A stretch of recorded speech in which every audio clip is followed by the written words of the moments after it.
Sur les façades d'un immeuble du quartier Ampalo, dans une ruelle de celui des Minimes, ou encore sur le mur d'un centre de loisirs, le street art se démocratise à Toulouse. En témoignent les vagues qui prennent vie sur les murs de l'entrepôt de l'artiste Centaure, l'un des graffeurs les plus réputés de la ville rose. Et plus qu'une manière d'embellir des murs blancs, le street art est aussi et surtout une façon de porter des messages ou d'appuyer l'identité d'un quartier. C'est le cas sur l'avenue Jean Rieux, à la demande de la maison de retraite Les Petites Sœurs des Pauvres, et après validation de la mairie, le collectif Mr Freeze a réalisé une fresque murale dans le quartier de la Côte Pavée.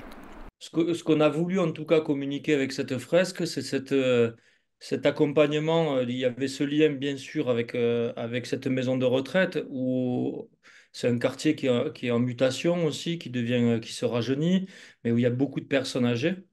Et du coup, on a voulu travailler sur ces générations qui se passent la main un peu. Donc c'est pour ça qu'il y a cet enfant qui joue au milieu et qui est regardé et avec beaucoup d'amour et avec du sourire par ces deux personnes âgées, quoi. Donc c'est une sorte de passage de relais en fait aux générations à venir. Longtemps illégal, le street art est aujourd'hui considéré comme un champ artistique à part entière. Frédéric Durand, professeur de géographie à l'université Jean Jaurès de Toulouse, nous raconte ses prémices. Street art a commencé en fait dans les années 60 et surtout 70 avec des artistes qui s'exprimaient soit en contestation du système établi, soit aussi parfois dans des démarches artistiques par rapport à un refus de la figuration à cette époque dans l'art contemporain. Devenu un véritable outil de communication, certains l'utilisent pour faire passer des messages, pour dénoncer une situation ou pour rendre un hommage.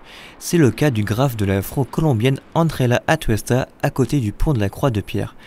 Ou bien l'œuvre du Toulousain Snake qui a reconstitué la bataille de Toulouse de 1814 sur l'avenue Raymond Nave. Pour faire passer des idées, interpeller le passant, susciter la réaction, c'est l'essence même du street art, comme nous le rappelle Frédéric Durand. Quand on regarde par exemple Jean-Michel Basquiat dès les années 70, sa signature c'est Samo, same old shit, la même vieille merde, et c'est un côté protestataire anti-système. Ou alors quand on regarde par exemple Ernest Pignon-Ernest, qui va coller des affiches sur la Commune de Paris, ou sur des questions comme l'immigration, ou l'apartheid, et la lutte contre le racisme, ou contre l'avortement, enfin pour défendre le droit à l'avortement plus exactement, il y a cette motivation dès les années 70. Aujourd'hui, Toulouse souhaite devenir une galerie d'art à ciel ouvert. Pour preuve, de 2016 à 2019, des graffeurs du monde entier ont laissé libre cours à leur imagination à travers le festival Rose Béton. Et pour contempler ces œuvres, l'Office de tourisme propose chaque année le Graphe Tour, des visites guidées dans le quartier Arnaud Bernard, considéré comme le berceau du graphe toulousain.